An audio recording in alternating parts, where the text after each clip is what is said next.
স্বাধীন বাংলাদেশের নির্বাচন ইতিহাসে সেনাবাহিনী সবসময়ই গুরুত্বপূর্ণ ভূমিকা পালন করেছে।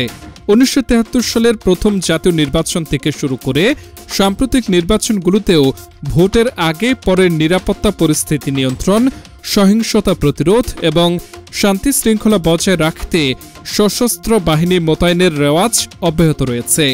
বর্তমান নাজুক আইনশৃঙ্খলা পরিস্থিতিতে আসন্ন জাতীয় সংসদ নির্বাচনেও সেনাবাহিনীর ভূমিকা কমবে বলে মনে করার কোনো সুযোগ নেই, বরং আরও সুদৃঢ় হতে পারে বলে ইঙ্গিত মিলছে। বুধবার ১৯ নভেম্বর মিরপুর সেনানিবাসে defence service command and staff college DACSC এর কোর্স ২০২৫ গ্রাজুয়েশন সনদ বিতরণ অনুষ্ঠানে প্রধান অতিথির বক্তব্যে প্রধান উপদেষ্টা ড.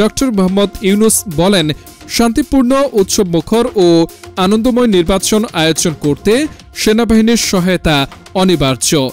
এদিকে গণতন্ত্র প্রতিষ্ঠায় মব ভায়োলেন্স থেকে সরে আসতে হবে বলে মন্তব্য করেছেন বিএনপির মহাসচিব মির্জা ফখরুল ইসলাম আলমগীর। গুলশানের লেকসুরে ২৪-এর গণঅভ্যুত্থানে বিএনপি শীর্ষক গ্রন্থ প্রকাশনা উপলক্ষে আয়োজিত আলোচনায় তিনি বলেন, মব ভায়োলেন্স বন্ধ করা আইন শৃঙ্খলা পুনরুদ্ধারের জন্য জরুরি। জুলাই পরবর্তী পরিস্থিতি মোকাবেলায় সেনাবাহিনীর ভূমিকাও তিনি প্রশংসা করেন।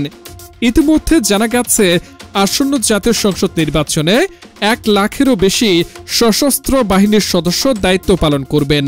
নির্বাচন কমিশন ইসি সম্প্রতি নির্বাচনী আইনে সংশোধন এনে সশস্ত্র বাহিনীকে আনুষ্ঠানিকভাবে আইন শৃঙ্খলা বাহিনীর আওতায় অন্তর্ভুক্ত করেছে।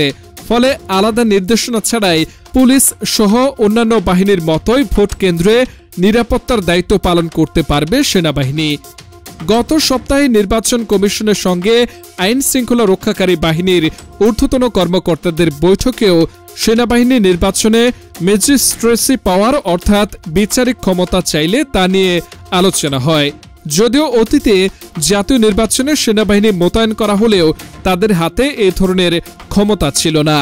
ইসি বলছে, সশস্ত্র বাহিনীকে আইন শৃঙ্খলা বাহিনীর সংজ্ঞায় যুক্ত করা হলেও নির্বাচন সময়ে তারা ইনএইড টু সিভিল পাওয়ার হিসেবে কাজ করবে, অর্থাৎ প্রধান দায়িত্ব থাকবে বেসামরিক প্রশাসনকে সহায়তা করা।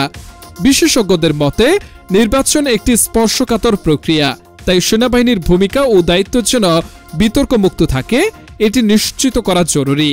রাজনৈতিক দলগুলোর সহযোগিতা, সরকারের স্বচ্ছতা এবং নির্বাচন কমিশনের দৃঢ়তা ছাড়া তা করা সম্ভব নয়।